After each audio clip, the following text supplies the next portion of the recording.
Today's quote of the weekend, actually, I'm a day late, is "She persisted." And this is really important if you have a dream and you're taking steps to get to your dream. I think it is about continuing, never stopping. And yes, expect the obstacles, expect that you're going to want to give up.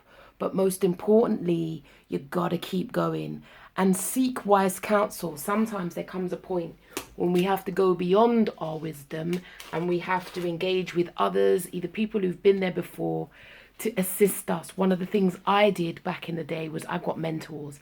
I just asked all the time people to mentor me. That was really important. Today's quote for Monday, January the 20th is: life's most persistent and urgent question is, what are you doing for others? I absolutely love that. What are you doing for others? And that is about spiritual principles.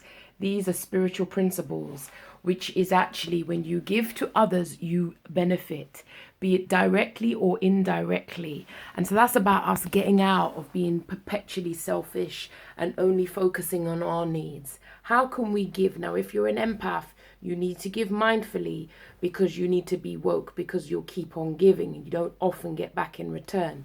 Or if you're an empath, it's highly likely you're uncomfortable with receiving because you're often giving so much.